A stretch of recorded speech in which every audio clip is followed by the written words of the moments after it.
ओम शांति। आपका दिन शुभ हो। आप जो भी कर्म करें उसमें 100% आपको सफलता मिले, मेरी यही शुभ भावना और शुभकामना है। आज इस वीडियो में हम बात करेंगे कि पति या पत्नी के रूप में आपको कौन मिला है और जो मिला है उसके साथ उस 7 वचनों और 7 फेरों को कैसे निभाएं। देखिए, हम जब शादी करते हैं या उसके लिए लड़की या लड़का देखते हैं तो कितनी सारी प्रॉब्लम्स आती है। कभी पसंद आती है, कभी पसंद नहीं आती, और जब पसंद आती है तो बहुत सारी अड़चनें आ जाती है। कुछ पैसों की बात पे अटक जाती है, कोई और बात पर अटक जाती है, कोई बीच में टांग अड़ा देता है जिसकी वजह से परेशानी आती है। और इतनी परेशानी के बाद हमारा शादी होता है जिसके साथ हमारा प्रारब्ध लिखा हुआ होता है, जो हमारे कर्म बंधनों की वजह से हम एक दूसरे से जुड़े हुए होते हैं और वही हमारा रिश्ता हो जाता है। और उसके लिए हम 7 फेरे लेते हैं और 7 वचन भी देते हैं एक दूसरे को, अपने जीवन साथी को। लेकिन अगर हम वचन देते हैं और उन वचनों को जीवन भर निभाएं तो हमारा जो रिश्ता होता है शादी के बाद का, वो अटूट रिश्ता बन सकता है। लेकिन हम उन सारे वचनों को एक मजाक के तौर पे ले लेते हैं और जब किसी और की शादी में जाते हैं तो उन वचनों को एक दूसरे पे टॉन्ट के रूप में बोलते हैं। बोलो, आप सब यही करते होंगे ना, ठीक है। लेकिन अगर हम सीरियसली देखा जाए तो उन वचनों को हम याद रखकर और अपने जीवन में उतार कर कोई भी गलती करने से बच जाएंगे। और हम जब एक दूसरे को जानते नहीं हैं, कुछ घंटों की मुलाकात के बाद हमारा एक जीवन साथी बन जाता है जिसके साथ हमें 7 जन्मों तक, ऐसा कहते हैं कि 7 जन्मों तक निभाना है। लेकिन हम इस जन्म में उसको कितना समझते हैं हमें खुद ही नहीं पता है। तो ऐसे में हमारे रिश्ते मजबूत कैसे होंगे। नानी दादी तो हमें बहुत सारी बातें सिखाती थी कि भाई, जो गृहस्थी का एक पौधा होता है जिसमें हम दोनों पति पत्नी को उसको सींचना होता है, हम दोनों का उसका ख्याल रखना होता है, समय से पानी देना होता है, खाद देना होता है, फिर वो गृहस्थी का जो पेड़ है वो बड़ा होता है और फल देने के लायक होता है। और उसकी शाखाएं जो हम जो सींचते हैं उस पर डिपेंड करता है कि वो कितनी मजबूत बनी है। ये सारी बात रिश्तों पे ही लागू होता है, क्योंकि रिश्ता एक पौधे की तरह होता है। जब हम 2 लोग मिलते हैं तो अपने कर्मों से, अपने व्यवहार से वो जो गृहस्थी का पौधा सींचते हैं और वो उसको मजबूत बनाते हैं। लेकिन कुछ लोग आजकल अधिकांश लोग इस चीज़ों में फेल होते जा रहे हैं और पौधे को ऐसा लगता है कि सिर्फ एक ही इंसान सींचे, एक ही बड़ा करे, तो पॉसिबल नहीं है। कहीं ना कहीं वो पौधा फिर मुरझा जाएगा और सूख जाएगा। तो उसकी जड़ों को और शाखाओं को मजबूत करने के लिए पति पत्नी का दोनों का जो सामंजस्य है, म्यूचुअल अंडरस्टैंडिंग जिसको बोलते हैं, वो होना बहुत जरूरी है। पर ये हो कैसे? कैसे एक दूसरे को हम जाने, कैसे इसको मजबूत बनाए? इसको करने के लिए हमें करना क्या होगा? तो उससे पहले एक कहानी को सुने और कहानी से आप क्या सीखते हो वो कमेंट भी करिएगा। एक हमारे ही कलीग है, डॉक्टर साहब हैं, उनकी बहुत सालों के बाद एक उम्र के दूसरे पड़ाव में 35 साल की उम्र में उनकी शादी हुई, ठीक है। और शादी के बाद बड़े शादी में जो मुसीबतें आई, लेकिन शादी के बाद जो उनकी पत्नी आई, उनका जो परिवार के साथ जो अंडरस्टैंडिंग होनी चाहिए वो नहीं हुई और जो आपसी समझ होनी चाहिए वो नहीं हुई। तो फिर क्या हुआ? फिर लड़ाई झगड़े शुरू हो गए और शादी के 1 महीने के बाद इतने किस्से मतलब इकट्ठा हो गए कि जब भी जहाँ पे भी मिलते एक दूसरे पे लांछन लगाना शुरू कर दिया, एक दूसरे की बुराई करना शुरू कर दिया, परिवार के बीच में परिवार के माहौल को खराब करना शुरू हो गया, ठीक है। एक दूसरे की कोई इज्जत नहीं थी, कुछ भी अभद्र भाषा का प्रयोग कर रहे थे। इतने पढ़े लिखे होने के बावजूद जो उनकी भाषा थी वो गवारों से भी गैर गुजरी थी। तो ऐसी स्थिति में फिर क्या हुआ? जो ऐसा होता है कि जब कोई परिवार में आपसी नहीं बनती है तो एक पारिवारिक मीटिंग होती है सबसे पहले, है ना। संबंधों को सुधारने के लिए एक मीटिंग की जाती है जिसमें जो प्रॉब्लम्स होती है पत्नी अपनी रखती है, पति अपना रखता है। तो ऐसा ही डॉक्टर साहब ने भी किया। पत्नी ने अपना रखा, आरोप लगाए कि भाई पेरेंट्स के साथ नहीं बनता, ये कुछ बोलते नहीं, समय पे आते नहीं, बहुत सारी शिकायतें, घर का सामान नहीं लाते, शॉपिंग नहीं करवाते, है ना, हमारी इज्जत नहीं करते, मेरी इज्जत नहीं करते, शादी में इतने खर्चे हुए फिर भी उसका कोई महत्व नहीं है, मैं आई हूँ इनके जीवन में फिर भी मेरी कोई महत्व नहीं, ऐसे पत्नी की तरफ से आरोप लगा। पति की तरफ से भी आरोप लगा कि मेरे पेरेंट्स की इज्जत नहीं करती, मेरी इज्जत नहीं करती, कुछ भी भाषा का प्रयोग करती है, सही टाइम पे उठती नहीं है, घर का काम नहीं करती, ऐसे 50 इल्जाम लगा दिए गए। हुआ क्या, मन में जब एक दूसरे के लिए जब इज्जत नहीं होती है तो अलगाव ही होता है। जहाँ रिश्ते समझ नहीं आते वहाँ कुछ दिनों के लिए ब्रेक दिया जाता है। वो अपने मायके चली गई ये, और फिर उसी दौरान वो प्रेग्नेंट भी हो गई। अब ये बच्चे का भविष्य की भी बात था, बहुत लोगों ने समझाया कि साथ रहो, समझ करो, बहुत सारी ज्ञान की बातें बताई। फिर ऐसे उनका आना जब सेंटर पे हुआ तो हमारी दीदी ने तो बस सकाश का बात बताया कि भाई उसको सकाश दीजिए, वो धीरे धीरे उसका व्यवहार चेंज हो जाएगा। कोई भी लड़की की जब नई नई शादी होती है तो थोड़ा उसके लिए जो माहौल होता है वो नया होता है, और उस नए माहौल में तुरंत आके एडजस्ट होना भी मुश्किल होता है। तो उस लड़की को भी समझने की कोशिश करिए। उन्होंने वही किया, समझने का टाइम दिया, उसको भी समझा, क्योंकि कोई भी लड़की के लिए अगर माहौल नया होता है तो लड़के के लिए भी नया होता है, क्योंकि उनको ये पता नहीं होता है कि हैंडल कैसे करना है ना। तो ऐसे में बहुत लोग फेल हो जाते हैं, और बहुत लोग समझदारी का उपयोग करते हैं और बड़ों से सीखते हैं, बड़ों से कुछ सलाह लेते हैं। लेकिन उन सब में जो मेन बात जो दीदी ने बताई कि एक दूसरे का पहले सम्मान कीजिए और एक दूसरे को बातों की अहमियत भी दीजिए। चाहे आप मत मानिए पर उसकी बात को आप शांति से सुनिए। डॉक्टर साहब को ये बात समझ में आ गई और वो अपनी पत्नी के लिए जो उन्होंने एक नया तरीके का सोच बनाया और उसको लेने गए, इज्जत से घर में लाए। फिर कुछ दिनों के बाद उनका जो रिश्ता धीरे धीरे धीरे करके सही लाइन पे आ गया।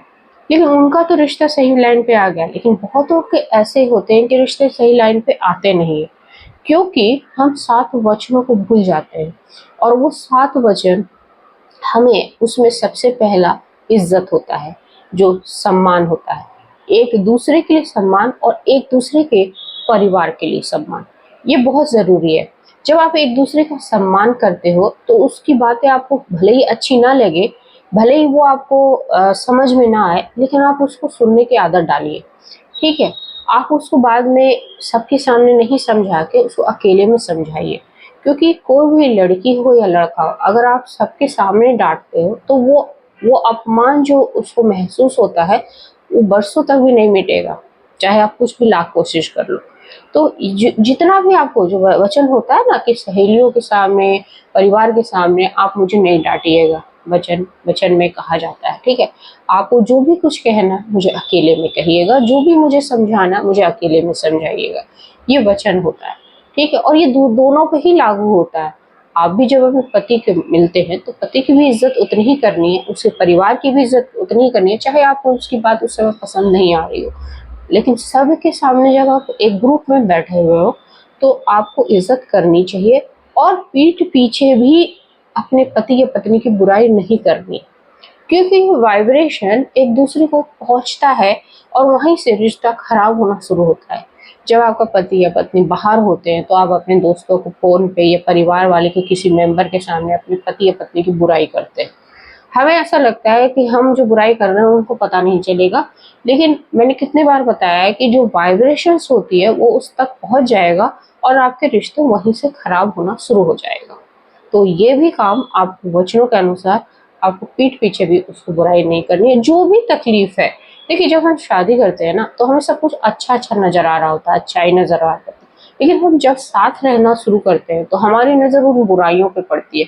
तो उस समय भी हमें उस बुराई पे नहीं नजर डालनी है, आपको अपनी उनकी अच्छाइयों पे नजर डालनी है। और जो बुराई है वो एक दूसरे की समझ से, एक दूसरे से बातचीत से वो खत्म की जा सकती है। देखिए कोई भी बुराई परमानेंट नहीं होता, वो टेम्परेरी होता है, लेकिन जो कड़े संस्कार होते हैं वो धीरे धीरे ही जाते हैं, ठीक है। जो ऐसे फिजिकल संस्कार होते हैं कि भाई आपने सामान यहाँ का वहाँ रख दिया, आपको पसंद नहीं, आप उसको सुधार लो, आप बिना बोले भी सुधार सकते हो, क्योंकि जरूरी नहीं वो आपके हिसाब से चले।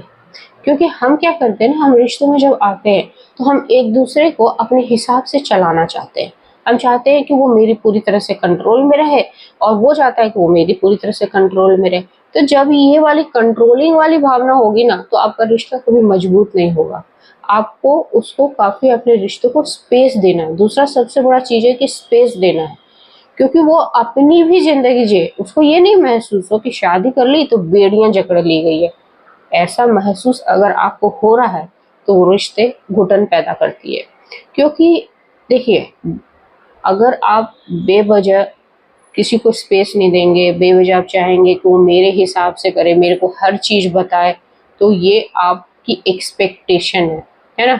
और वो एक्सपेक्टेशन जहाँ रखोगे, वो दुःख का कारण हो जाएगा। जो जैसा है उसको ऐसे एक्सेप्ट करो और उसको अपनी इंडिविजुअलिटी का, मतलब अपने जीवन का 1% खुद की जो पर्सनैलिटी है, जैसा है, उसको वैसे जीने दो, उसको स्पेस दो। रिश्तों में जो गहराई होती है जिनके रिश्तों में, आप देखना, वो एक दूसरे को काफ़ी स्पेस देते हैं कि तुम अपनी ज़िंदगी को अपने जीवन में जो जैसा करना चाहते हो, जैसा उठते हो, जैसा खाना चाहते हो, आपको पूरी आज़ादी है। आप ये नहीं बोलो कि मैं जो खाता हूँ आप वही खाओ, या जो मैं तुम्हें बना रही हूँ वही तुम्हें खाना पड़ेगा। उसकी इच्छाएं होती है, आप उसकी पसंद का ख्याल रखते हैं। दूसरा वचन ये होता है कि एक दूसरे का आपको पसंद का ख्याल रखना है। ठीक है? तो जब हम इन वचनों को गहराई से मानेंगे ना, तो हमारे जो रिश्ते ऑटोमेटिक अच्छे रहेंगे, हमारे रिश्ते बड़े मधुर रहेंगे। और जो पति पत्नी, आपको ऐसा लगेगा कि जीवन का एक बहुत बड़ा एंजल हमारी दुनिया में आ गया है, हमारी दुनिया को बहुत बहुत खुशनुमा बना दिया। जैसे ऐसे फिल्मों में आप सुनते हो कि आए हो मेरी जिंदगी में तुम बहार बहार बन के।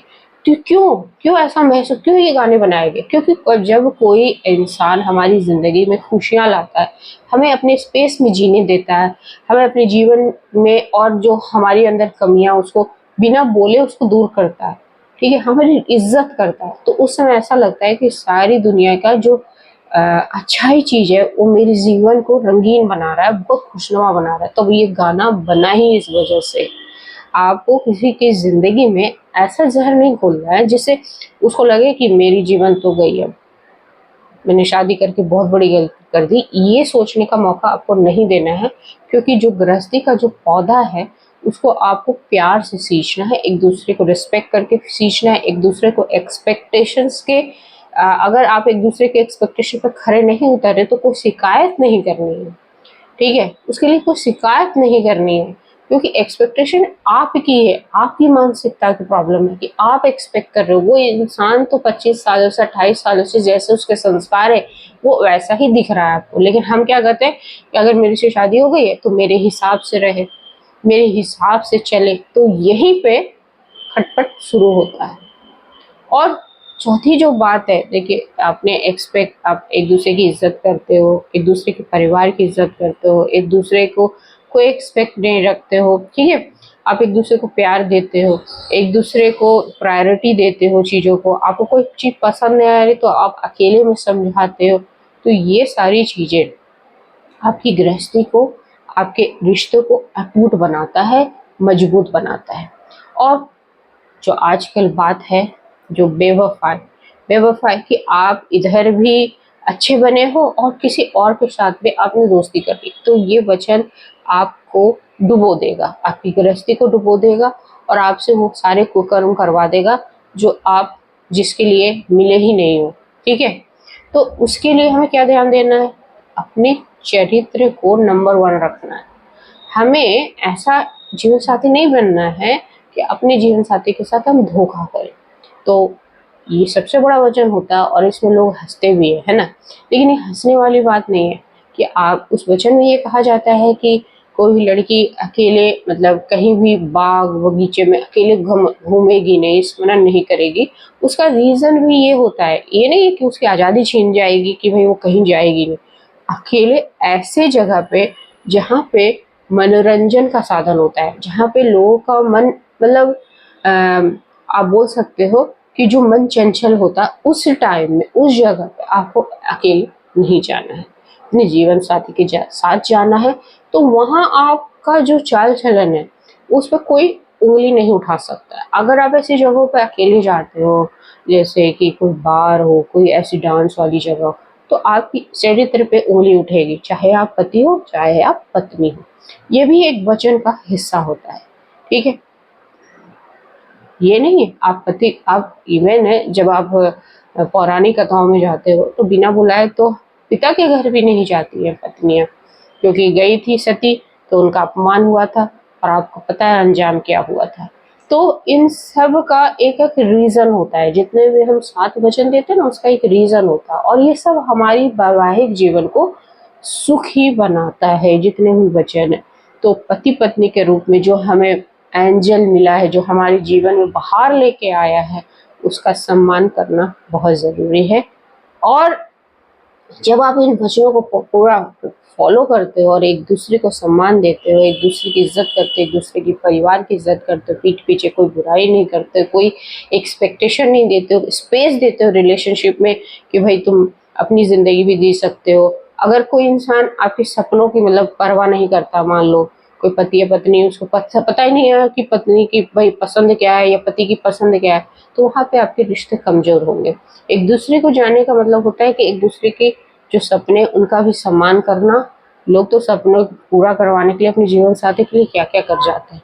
तो होप सो आप लोग भी अपनी पत्नी और पति का इज्जत करोगे, जो आपको जो अपने कर्मों के हिसाब से जो आपने इतनी मेहनत की शादी के लिए, एक दूसरे की इज्जत करोगे और उस रिश्ते को मधुर बना के ही रखोगे, जिसकी वजह से आप ये जीवन में ये गाना गा सको कि आए हो तुम मेरी जिंदगी में बहार बन के।